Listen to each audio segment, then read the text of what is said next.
மைனஸ்ல இல்லை. என்ன காரணம்னா முதல்ல அதை கண்டுபிடிச்சோம். அதை கண்டுபிடிச்சதுனால இது உலகத்துக்கு சமர்ப்பணம் பண்றோம். சரி. அப்போ இதுக்கு இந்த முடக்கு தோஷத்தை எல்லாம் நம்ம கண்டுபிடிச்சிட்டோம். இந்த லக்னம் ஒரு ஜாதகத்தில் லக்னம் முடங்கிருச்சுன்னா முதல்ல இந்த ஜாதகரே முடங்கிடுவாருங்கிறதே இந்த பதிவில் தான் உங்களுக்கு கிடைக்குது. லக்னம் வந்து முடங்குமா? ஆமாங்க. லக்னம் அந்த முடக்கு தோஷம் போய் லக்னத்திலே இருந்துட்டா. இப்போ நீங்க ஒரு தாயோட கர்ப்பத்துல 10 மாசத்துக்கு அப்புறம் வெளியில வரும்போது நீங்க ஒரு லக்னத்துல பிறப்பீங்க. உங்களோட பேர் கேட்டா கோயில சொல்றீங்க, அர்ச்சனைக்கு உங்களோட நட்சத்திரம் கேட்டா சொல்றீங்க, நீங்க என்ன லக்னத்துல பிறந்தீங்கன்னு கேட்டாலும் சொல்றீங்கல்ல. ஆமா ஆமா. அப்ப அந்த லக்னம் தான் 300 நாள் மூச்சடக்கி ஒரு தாய் அந்த குழந்தை வெளியில வந்து ஒரு ராசி 12 ராசி கட்டத்துல அந்த அந்த தாய் எப்ப பிரசவமாக்கி இந்த பூமிக்கு விடுதோ அந்த டயத்துக்கு ஒரு லக்னம் பிறக்குமில்லங்க, அங்கேயே முடக்கு தோஷம் விழுந்துருச்சுன்னா அந்த குழந்தையிலே பிஞ்சிலேயே உங்களுக்கு வந்து முடக்கு தோஷம் வந்தாச்சு. அது வளர்ந்து ஆளாகி எனக்கு எதுவுமே நான் பிறந்ததுலேருந்து எதுவுமே எனக்கு சரியா நடக்கலைங்கன்னு சொல்லும் போது தான் இந்த இடத்துல முடக்கு தோஷத்தை பற்றி சொல்ல வேண்டியது. புரியுது. கரெக்டுங்களாங்கம்மா? இதுக்கு எளிமையான வழி வந்து முடக்கு தோஷத்துக்கு அருமையான ஒரு பரிகார கோயில் இருக்குங்க. இந்த உலகத்தில் அந்த ஒரு முறை வாழ்க்கையில் போயிட்டு வந்தாங்கன்னா அவங்க 300 நாள் மூச்சடைக்க பிறந்த சாபமும் அந்த முடக்கு தோஷமும் தந்தை வழியில் வந்த கர்மாவும் தாய் வழியில் வந்த கர்மாவும் எல்லாம் சேர்ந்து நிவர்த்தியாகி இதுவரைக்கும் அந்த குழந்தை இந்த உலகத்தில் எப்படியெல்லாம் சாதிக்கொண்டு இருந்ததோ அத்தனையும் சாதிக்கும். அதுக்கு ஒரு பரிகார கோயில் வச்சுக்கிறேங்க. சொல்லுங்க சார். ஏன்னா அந்த பரிகார கோயில் உலகத்துக்கு கொடுத்தா தான் அவங்க நல்லபடியாக போய் சேருவாங்க. இந்த கோவில் வந்து மதுரையில் பெரியார் பஸ் நிலையம் அருகில் இன்மையிலும் நன்மை தருவார். என்னங்கம்மா? இன்மையிலும் நன்மை தருவார் சிவ ஆலயம். இன்மைனா இல்லைன்னு அர்த்தம். சரி. இல்லாதவரையும் நன்மை ஆக்கக்கூடிய கோயில். இப்ப பணக்காரா இருக்கிறவங்க ஒரு மாலை வாங்கி போட்டு சாமிக்கு அர்ச்சனை பண்ணுவாங்க. ஒரு ஏழையா இருக்கிறவர் ஒரு 5 ரூபாய்க்கு ஒரு விளக்கு தான் வாங்கி பத்த வைக்க முடியும். அந்த 5 ரூபாய் விளக்குக்கு முதலிடம் கொடுத்துருவாருங்களா அந்த கோவில்ல. அதுக்கு பேர் தான் இன்மையிலும் நன்மை தருவார். கோயில் பேர் கேட்கறக்கே உங்களுக்கு ஆச்சரியமா இருக்கு இல்லைங்களா? அது ஆமா, டிஃபரெண்டா இருக்கு. இது காரணம் என்னன்னு கேட்டீங்கன்னா 30 வருஷத்துக்கு முன்னாடியே இந்த இன்மையிலும் நன்மை தருவார் கோயில் நம்மளுக்கு தெரியுங்க. ஏன் 30 வருஷத்துக்கு முன்னாடி வரைக்கும் தெரியல? இல்ல, நம்மளுக்கு எனக்கு தெரியும், அந்த கோவில் தெரியும். ஆனா அந்த கோயிலோட அதனுடைய சூட்சமங்கள் தெரியாது. கோவில் தெரியும், அந்த கோவிலோட சூட்சமம் தெரியாது. மதுரவாசிகள் எல்லாருக்குமே தெரிஞ்சிருக்கும். ஆனா அத்தனை பேருக்குமே அதனுடைய வரலாறு தெரியுமா? நாங்கெல்லாம் திருப்பூர் பொள்ளாச்சி சைடுங்க பிறந்து வளர்ந்தெல்லாம். நம்மளுடைய கூட பிறந்தவர் வந்து மதுரையிலேயே போய் செட்டில் ஆயிட்டாரு. சரி. அவர் 30 ஆண்டு காலமா மதுரையில் இருக்காரு. சரி. அதனால அவரை நோக்கி நான் போகும்போது அந்த மதுரை மீனாட்சி கோயில் எல்லாம் அன்னைக்கெல்லாம் ஃபேமஸா சொல்லும் போது எங்களை எல்லாம் கூட்டிட்டு போவாங்க. அப்ப ரெஸ்ட் எடுக்கும் போது இன்மையிலும் நன்மை தருவார் கோயில்ல தான் அங்கெல்லாம் இருந்து அங்கே இருக்க பர்ச்சேஸ் எல்லாம் பண்ணிட்டு இந்த கோவிலெல்லாம் சொல்லுவாங்க. அப்போ கொஞ்சம் வயசு இந்த நாலேஜ் இதெல்லாம் கம்மியாக இருக்கிறதுனால அன்னைக்கே நம்ம ஜாதகத்தில் தான் முடக்கு தோஷம் இருந்தால் அந்த கோயிலுக்கு போய் நிவர்த்தி ஆகிருக்கும். குழந்தையில தெரியாது. நம்ம 13 வயசுல ஜோசியத்துக்கு வந்தோம். அந்த 13 வயசுல என்ன மெச்சூரிட்டி இருக்கோ அதானே இருக்குங்க. அப்போ அன்னைக்கு பாதம் பட்டது நாம் அன்னைக்கே நல்லா இருந்திருக்கிறோம். இன்னைக்கு அதை கண்டுபிடிச்சு இந்த உலகத்துக்கு நம்ம கொடுக்குறோம். நம்ம அண்ணார் வந்து என்னுடைய கூட பிறந்த ரத்தம்.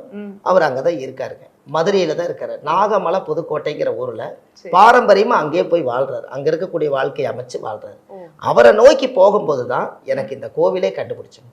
இன்மையிலும் நன்மை தருவார். இது 30 வருஷம் ஆச்சுங்க. அப்ப என்னுடைய வயசு இன்னைக்கு 44 ஆச்சுங்க. 31 வருஷம் ஆகுது. அப்போ இந்த 13 வருஷத்துக்கு முன்னாடி அந்த ஊர்ல இருக்கிறவங்களுக்கு அந்த கோயிலை பத்தி தெரியாது. பொதுவா சாமி கும்பிட்டு போயிடுவாங்க. அந்த கோவில் இருக்கக்கூடிய ஆச்சரியம் இன்னைக்கு போய் ஆராய்ச்சி பண்ணா சிவனும் பார்வதியும் 2 பேரும் சிவலிங்கத்துக்கே பூஜை பண்றாங்க. ஒரே கருவறைக்குள்ள. யாராவது கணவன் மனைவி பிரிஞ்சிருந்தாங்கன்னா சிவனும் பார்வதியும் தனித்தனியா வச்சிருப்பாங்க எல்லா கோயிலும். பார்த்திருக்கீங்க? அம்பாள் சன்னதிக்கு போய் கும்பிட்டு போங்கன்னு ஐயர் சொல்லுவார். சிவாலயம் இங்க இருக்குது போங்க. அந்த கோவில்ல மட்டும் நீங்க போனீங்கன்னா சிவலிங்கமே ஆவுடை வந்து அப்படி திரும்பி இருக்குங்க. அப்படியா? எதுக்கு திரும்பி இருக்குதுன்னு நம்ம உள்ள போய் பார்த்தோம்னா அவருக்கு பூஜை நடக்குதுங்க. மேல சிவன் பார்வதி வந்து சிவலிங்கத்துக்கு பூஜை பண்றாங்க. அப்ப பார்வதியும் சிவனும் லிங்க பூஜை பண்ணித்தான் முதல் பார்வதி சிவன் பட்டம் வாங்கியிருக்காங்க. அது லிங்கம் வந்து சிவனோட பொருள், சொத்து இல்லைங்க. ஒரு காலத்துல சிவலிங்கத்துக்கு அவங்க பூஜை பண்ணது அங்கதான் பண்ணியிருக்காங்க.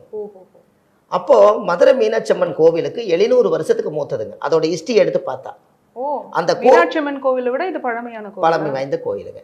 700 வருஷத்துக்கு முன்புன்னு வருது.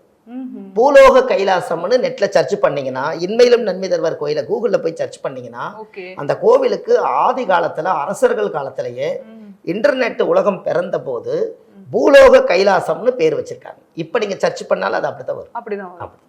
பூலோக கைலாசம்னா இந்த பூலோகம் புண்ணிய பூமி. ஒரு முறை வாழ்க்கையில இந்த கோவிலுக்கு நீங்க வந்துட்டு போனா 7 ஜென்ம பாவம் நீக்குமா. எப்பேற்பட்ட கர்மா இருந்தாலும் உடைஞ்சிரும். 7 ஜென்ம பாவம். 7 ஜென்ம பாவம்னா என்னன்னா, இப்ப எல்லாரும் என்ன சொல்றாங்கன்னா, நான் போன ஜென்மத்துல என்ன பாவம் பண்ணணும் அதைத்தானே இந்த ஜென்மத்துல அனுபவிக்கிறேன் அப்படின்னு எல்லாரும் சொல்லிட்டு இருந்தாங்க. அது கவலையே வேண்டாம். போன ஜென்மத்தினுடைய கர்மாவும் இந்த ஜென்மத்துல நம்ம பிறவி வாங்கி வந்த கர்மாவும் ரெண்டும் சேர்த்து அந்த தீர்க்கக்கூடிய கோயில் தான் இன்மையிலும் நன்மை தருவார் கோயில். ஐயா, அதே மாதிரி எனக்கு ஒரு சந்தேகம் இருக்கு. இப்போ ஒரு ஜாதகக்காரவங்க வந்து இந்த குறிப்பிட்ட ஜாதகக்காரவங்க இந்த கோவிலுக்கு தான் போகணும், இந்த லக்னக்காரவங்க இந்த கோவிலுக்கு தான் போகணும் அப்படின்னு இருக்கும். இப்போ நீங்க சொல்லக்கூடிய இந்த இம்மையிலும் நன்மை தருவார் கோவிலுக்கு எல்லா ஜாதகக்காரங்களுமே போகலாமா? அது நல்ல கேள்விங்க.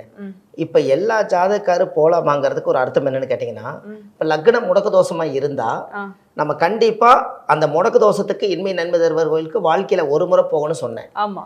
ஆனா அவங்களுடைய ஒரு தலைமுறைங்கிறதே ஒரு 16 பெத்து பெருவாழ்வாள்னு சொல்லி அந்த காலத்துல நிறைய பேர் ஒரு வீட்டுல அண்ணன் தம்பி சொந்த பந்தம் எல்லாரும் பிறந்திருப்பாங்க. அவங்களுக்கு ஒருத்தருக்கு லக்கணத்துல மாந்தி லக்கணத்துல முடக்கிருக்கும் இல்லைங்களா, லக்கணம் வந்து முடங்கி இருக்கும்.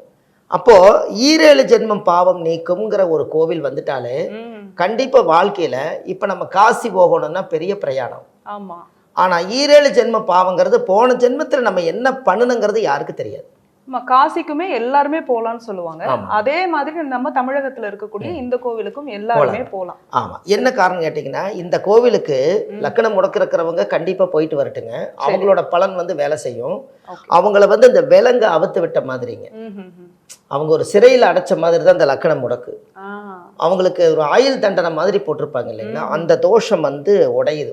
உள்ள கால் எடுத்து எண்டல வச்சா கொஞ்சம் 1 மணி நேரத்துக்குள்ள உங்களுடைய அந்த மனமாற்றம் தானா மாறும்.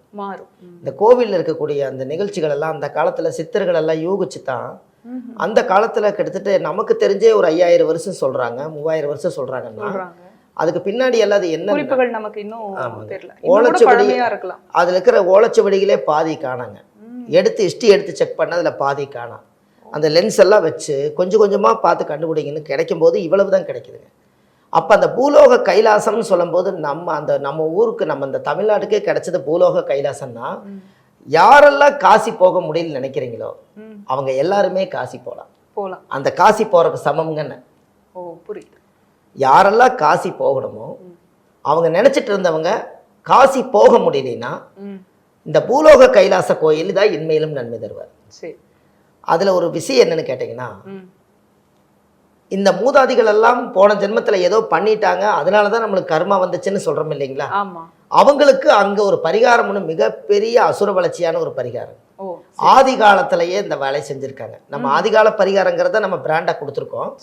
அங்க என்ன நடக்குதுன்னு கேட்டீங்கன்னா, அதாவது ஒரு மிகப்பெரிய ராஜ கோபுரத்து மேல நீங்க போய் தேவஸ்தானத்துல போய் எனக்கு மோட்ச விளக்கு தீபம் ஏத்தனுங்கன்னு சொன்னா, தேவஸ்தான கோயிலில் போய் ஒரு மண் விளக்கு வாங்கி அவங்களே ஒரு 1/2 லிட்டர் நெய்யை ஊற்றி திரிய போட்டு தீ பொருத்தி உங்களை தொட்டு கும்பிட சொல்லி, நீங்கள் மனசார மூதாதிகள் எல்லாரும் என்னை ஆசீர்வாதம் பண்ணுங்க, இங்கிருந்து மாண்டு போனவங்க அத்தனை பேர் பாதியில் நின்னாலோ மோட்சம் அடையாமல் நின்னாலோ நான் எல்லாத்துக்கும் என்னுடைய வம்சத்துக்கே சந்ததிக்கே நான் மோட்ச தெய்வம் ஏத்துறேன்னு சொல்லி வீட்டில் பெரியவங்களை யாரோ ஒருத்தரை கூட்டிகிட்டு போகணும். இதில் மகன் இருந்து அப்பா இல்லாமல் ஏற்றக்கூடாது, அப்பா இருந்தால் ஏற்றக்கூடாதுங்கிற கான்செப்ட் எல்லாம் இல்லைங்க. மோட்ச தீபங்கிறது பொதுவாக வந்து முன்னோர்களுக்கு கொடுக்கறது. இதை வந்து ஆண்கள் வந்து யாரு வேணாலும் விளக்கு பற்ற வைக்கலாம். சரி. அதை வந்து மோட்ச விளக்குங்கிறது ஒன்று. சரி. பெண்கள் வந்து மோட்ச விளக்கு ஏற்றுறதில்ல. இருந்தாலும் பெரியவங்க யாரோ ஒருத்தரை கூட்டிகிட்டு போய் மோட்ச தெய்வ விளக்கு இன்மை நன்மை தருவார் கோயிலில் விளக்கு வச்சிங்கன்னா அங்கே ஒரு ஏணி ஒன்று இருக்குதுங்க. சரி. அது மேலே அந்த சாமி அந்த கோவில் இருக்கக்கூடியவங்க அர்ச்சனை பண்ணக்கூடியவங்க அது மேலே அந்த விளக்கை எடுத்துகிட்டு போய் ராஜகோபுரத்தை மேலே கொண்டு போய் நம்ம கண்ணு முன்னாடியே வைக்கிறாங்க. அப்படியா? ஆமாம். அது ரொம்ப அதிசயங்க. அந்த விளக்கை நீங்கள் கீழே நின்று முன்னோர்களாக நினச்சி நீங்கள் வணங்கலாம். இந்த பரிகாரம் நம்ம மதுரையில் பெரியார் பஸ் நிலையம் பக்கத்தில் இருக்கக்கூடிய இன்மையிலும் நன்மை தேவர் கோயிலில் காலங்காலமாக நடக்குது. ஏன்னா மக்களுக்கு இது கரெக்டாக போய் சேர்ந்துச்சுன்னா பெரிய பரிகாரம் பண்ணி என்னால் காசு கொடுக்க முடியாதுங்கன்னா ஒரு விளக்கேற்றுற அளவுக்கு உங்கள்கிட்ட காசு இருந்தால் போதும்.